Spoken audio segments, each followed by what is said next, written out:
કે આવતીકાલે અમારા રાષ્ટ્રીય નેતા, સંસદમાં વિરોધ પક્ષના નેતા, જનનાયક, એક આદર્શ શિવ ભક્ત રાહુલ ગાંધીજી ગુજરાતના અમદાવાદ ખાતે આવી રહ્યા છે. કાલે પ્રદેશ કોંગ્રેસ કાર્યાલય ખાતે કાર્યકર્તાઓને તેઓ મળશે, સંબોધન કરશે અને જે પીડિત પરિવારો ગુજરાતના છે એમાંથી ઘણા બધાની લાગણી હતી કે વિરોધ પક્ષના નેતા રાહુલ ગાંધીજી જનનાયક એ લોક પ્રશ્નોને ન્યાય માટે ઉઠાવતા આવ્યા છે, તો અમારે પણ મળવું છે. તો એવા પીડિત પરિવારો જે છે એમના સભ્યો પણ મળવા માંગે છે, એમને મળશે. આ રીતનો કાર્યક્રમ આવતીકાલે રાહુલ ગાંધીજીનો છે. ગઈકાલે આપ સૌને મેં કહ્યું હતું, અમે આખા ગુજરાતમાંથી મોટા પાયે કોંગ્રેસ કાર્યકર્તાઓને બોલાવીને જેલ ભરો. મને આનંદ છે કે કોઈ સમ વિઝડમ હેઝ પ્રિવેલ્ડ, કંઈક દાપણની અસર થઈ અને અમારી બંને એફઆઈઆર પોલીસ દ્વારા લઈ લેવામાં આવી છે. અમારી લડાઈ એ વિચારધારાની લડાઈ છે. ગુજરાતની એક અસ્મિતા અને કલ્ચર રહ્યું છે કે વૈચારિક લડાઈને ગુંડાગીર્દી સુધી, આ એક ગુજરાતની ઉમદા પરંપરાને ભારતીય જનતા પાર્ટીના ગુંડાઓએ કલંકિત કરી છે. ત્યારે અમે પણ સ્વરક્ષણ એ અમારો અધિકાર છે. મંજૂરીએ જે ગુંડાઓ આવતા હોય તો એને ઉઠાવીને તરત લઈ લીધા હોય તો કોઈ ઘટના ન બની હોય. પોલીસ સાથે અમારો સંઘર્ષ ના હોઈ શકે, વિચારધારાની અમારી લડાઈ હોય, પરંતુ કેટલાક પોલીસ અધિકારીઓનો જો દુરુપયોગ થાય તો એક જવાબદાર રચનાત્મક વિરોધ પક્ષ તરીકે મત ધરાવો મત. આખા ઇસ્યુનું મેઇન કારણ શું થયું કે રાહુલ ગાંધીજીને પહેલા ખૂબ ખરાબ ચિતરવાનો પ્રયત્ન થયો, પણ વર્લ્ડ રેકોર્ડ કર્યો. કન્યાકુમારીથી કાશ્મીર સુધી ચાલીને, લોકોને મળીને અને એક સફળ નેતા તરીકે પુરવાર થયા. આ ચૂંટણી સાંભળજો, ભાજપે ટુકડા તોડીને વિડીયો મોકલી છે ને, એ વોટ્સએપ પર ના સાંભળતા, આખું પ્રવચન સાંભળો. એક હિન્દુ તરીકે તમને ગર્વ થશે કે રાહુલ ગાંધીજી કેટલી ઉત્તમ વાત હિન્દુ ધર્મની કરી. પાર્લામેન્ટની અંદર, સંસદમાં દેવોના દેવ મહાદેવ ભગવાન શિવના દર્શન કરાવી દીધા એમણે. અને ભગવાન શિવની, શિવ પુરાણની વાત જેમ ડાબા ખભે ત્રિશૂળ કેમ, અભય મુદ્રા એનું મહત્વ શું, નાગ દેવતા ગળામાં અને છતાં નિર્ભયતા, આ વાત રાહુલ ગાંધીજીએ કરી. એટલે આ ભાજપના ચટ્ટા બટ્ટાઓને થઈ જશે. એટલે વિચિત્ર ચિત્ર વાતો કરી રહ્યા છે. આખું પ્રવચન સાંભળ્યા પછી કોઈ ના ન પાડી શકે. હું વંદન સાથે આભાર માનીશ જગતગુરુ શંકરાચાર્યજીનો. એમણે પણ કહ્યું કે રાહુલ ગાંધીજીના પ્રવચનમાં હિન્દુ વિશેની વાત કરાય છે એ પ્રશંસનીય છે અને કોઈ ખોટું નથી. આપણા હિન્દુ સંગઠનોએ પણ આ વાતની સરાહના કરી છે. ત્યારે આવા રાહુલ ગાંધીજી આવતીકાલે અમદાવાદ ખાતે આવી રહ્યા છે.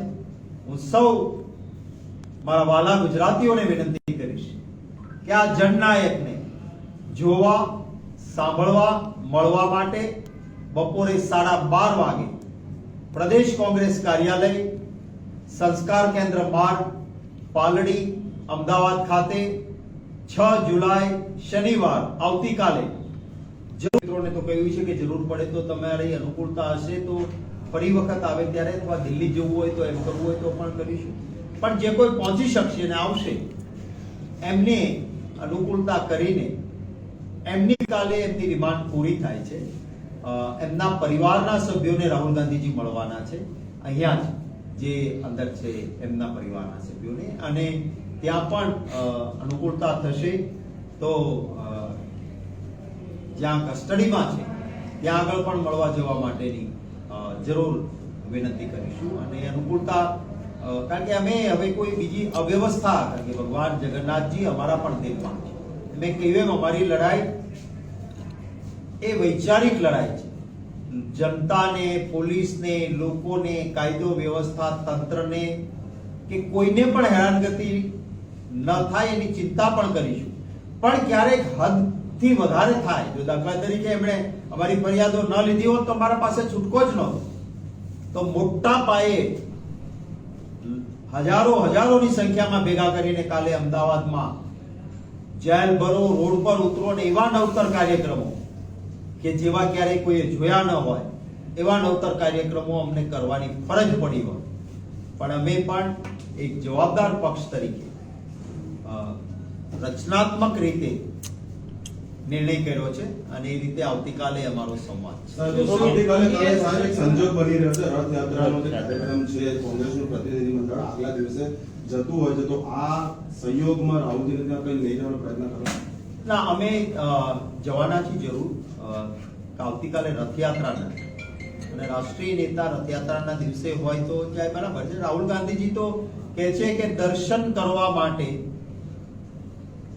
24 કલાક બધી જ વ્યવસ્થા ખુલ્લી હોય છે.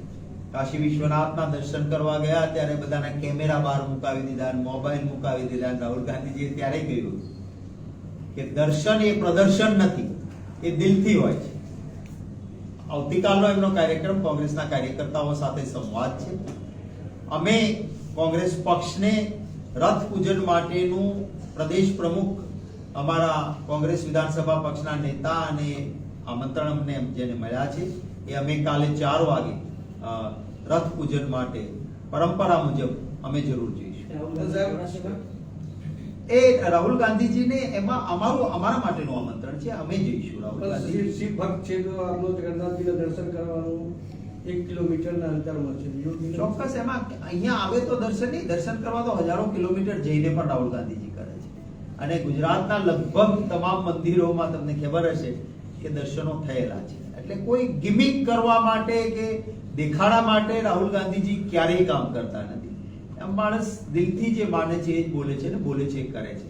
અને એમણે એ જ રીતે ધર્મની વ્યાખ્યા કરી અને ભાજપને તકલીફ પડી એ હકીકત છે.